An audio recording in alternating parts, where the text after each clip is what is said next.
आतिफ सिद्दीक फैसलाबाद से हमें ज्वाइन करेंगे, बाग़ जिना में मौजूद हैं, उनसे बात कर लेते हैं। आतिफ, आप क्या मनाज़िर देख रहे हैं बाग़ जिना में, किस तरह से वेलकम किया जा रहा है 2026 को?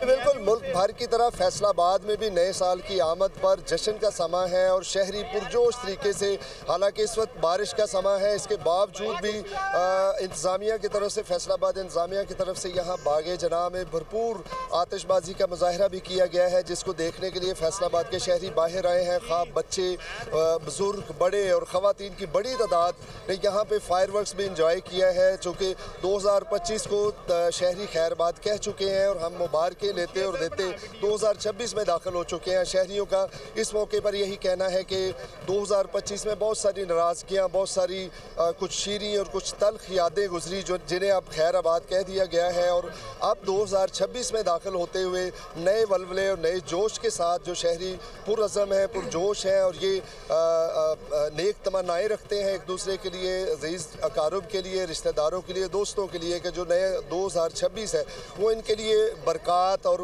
खुशियाँ लेकर भरपूर तरीके से है और उसे अच्छी तरह से इसमें अपने अपनों के संग इसमें एक नई ज़िंदगी का आगाज़ कर सके। इसी तरह फैसलाबाद में जो मुख्तलिफ मकामात पर जश्न का समय है, शहरी बाहर निकले हुए हैं, सड़कों पे हैं और नए साल की खुशियों को एंजॉय किया जा रहा है। 2026 को भरपूर तरीके से मनाया जा रहा है और इस वाले से अगर फैसलाबाद इंतज़ामिया और पुलिस की बात की जाए तो सिक्योरिटी के भी भरपूर इंतजाम किए गए हैं। न्यू ईयर नाइट के मौका पर किसी किस्म की हुल्लड़बाजी की इजाज़त नहीं दी गई पुलिस की तरफ से और इंतज़ामिया की तरफ से, जो म्यूचुअल एक अंडरस्टैंडिंग के साथ फैसलाबाद में एक इस तरह के जो इकदाम किए गए हैं। यकीनन आतिफ, आप हमें बता रहे थे कि वहाँ पर नया साल जो है वो खुशियों से भरा साल साबित हो। इंशाल्लाह पूरे पाकिस्तान के लिए नई दुआएं, नई उमंगें, हर सुबह खुशी लेकर आए, किस्मत की दर खुल जाए, ज़िंदगी संवर जाए। आप हमें अपडेट कर रहे थे फैसलाबाद से।